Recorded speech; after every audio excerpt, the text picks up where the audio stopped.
Of all the words that appear simple, fun is one of the slipperiest. It skips across the surface of life like a flat stone across a pond, rarely stopping to sink. And yet this little word has enormous power. Wars are not fought for it. Nations don't rise or fall on it. But inside every human life, there's a quiet, growing hunger for something light, something free, something fun. Fun is not luxury. It is not the garnish on the meal of life. It is the meal, or at least one course of it, one worth savoring, worth remembering, worth returning to when the rest of the table grows too heavy. The trouble is, fun doesn't announce itself. It doesn't demand a slot on the calendar or insist on seriousness. In fact, it flees from seriousness. Fun is shy around pressure. The moment one tries to force it, it slips out the back door. Try to make fun an obligation, and it becomes labor. Try to capture it in a bottle, and it vanishes like mist. So what is fun, really?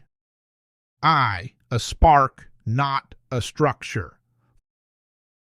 Fun is not an object. It's not a product. It cannot be bought or manufactured, though countless industries try to convince otherwise. Fun is a phenomenon, a spark of joy, a little explosion of play. It is an experience of lightness in a world otherwise weighed down by gravity. Fun can come from a joke, a game, a song, a moment of absurdity. It can arrive during a deep conversation, in the heat of spontaneous dancing, in the shared mischief of breaking a rule that doesn't really matter. Fun has no fixed shape, but everyone knows when it appears. Children are fluent in fun. They do not need to define it. They do not need to plan for it. They enter it like breath. One moment they are sitting still, the next they are giggling on the floor, completely immersed in some invented universe where frogs talk and gravity works backwards. Children don't ask if something is meaningful before they enjoy it. They just enjoy it. And that is something many adults forget. Fun doesn't require permission. It is not earned like rest after labor. It is not rewarded like cake after dinner. It simply is if allowed.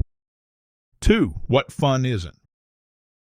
Fun is not distraction. Distraction often looks like fun, but it lacks the magic. It pulls the eyes but doesn't lift the soul. It numbs rather than sparks. Scrolling endlessly, binging thoughtlessly, escaping mindlessly, these are not fun. They are merely relief from stress. Fun is active. It does not sedate. It energizes. After true fun, there is more life, not less. Fun is not performance. Sometimes people try to have fun the way they think others want them to. They post the photos, buy the tickets, wear the uniform of fun, but deep down they feel nothing. This is not fun. This is social choreography. Real fun doesn't need to be shared to be real. It often vanishes the moment a camera appears. Fun is not approval. It's not what's trending. It's not what everyone else is doing. Fun is personal. It comes from chemistry, not consensus. One person may find fun in algebra, another in mud, a third in jumping off cliffs into rivers, and each is equally valid because fun is not about correctness. It's about aliveness. The cost of losing fun.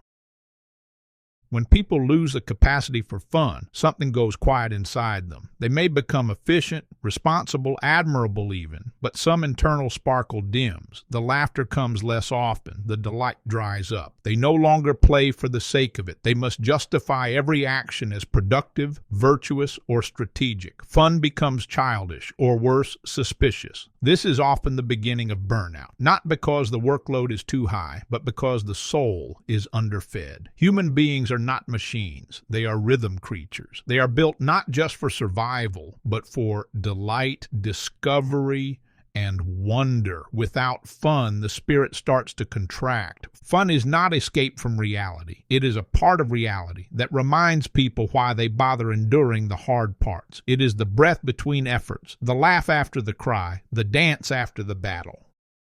4th, where fun lives. Fun lives in surprise. It does not follow routine. It sneaks in when expectations are dropped. It thrives on spontaneity. Fun is often found where there is risk. Not always the dangerous kind, but the emotional kind. The risk of looking foolish, the risk of not knowing, the risk of saying yes. Fun lives in permission. In the moment someone says, "Why not?" instead of "We can't," or "That's not allowed," or "That's not serious." Fun arrives when the gatekeeper inside falls asleep and the wild one gets a turn to lead. Fun lives in company. Not always, but often. Some kinds of fun are solitary, a walk in the woods, a private victory dance. But many kinds of fun expand in the presence of others. Shared fun creates bonds that no amount of serious discussion can replicate. Laughter is glue. Fun lives in the body. It's a physical thing. It's not an idea. It's not a belief. It's something the feet do, something the shoulders do, something the voice does. Fun shakes loose the control systems of the body and let something ancient take over. V. Fun is medicine. Fun is medicine. It heals in ways that don't show up in blood work. A day of true fun can restore trust in life. It can unclench jaws, lighten burdens, and bring back memory of a self that feels worth saving. Fun reminds people they are not only workers, not only sufferers, not only tasks to complete. They are also creatures of rhythm, of curiosity, of delight. In grief, fun seems impossible, and yet, when it returns, briefly, even scandalously, it signals something sacred, that not all has died, that joy is still possible, that some part of life refuses to be buried. Fun is not frivolous. It is sacred nonsense. It is the reminder that the world is not only tragedy, not only work, not only conflict and collapse. It is also play, also music, also weirdness, also fun. Sixth, fun is rebellion. Fun, in its pure form, is subversive. It breaks the spell of seriousness that keeps people in line. It is a rebellion against productivity culture, against grind, against perfectionism. To choose fun is to say, my joy matters. To laugh in a meeting, to bring a kazoo to a funeral, to play when others say be quiet.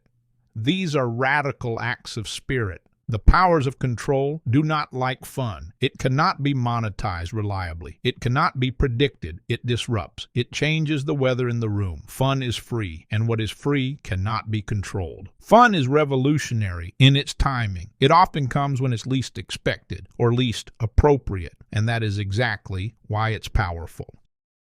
Seventh, cultivating fun.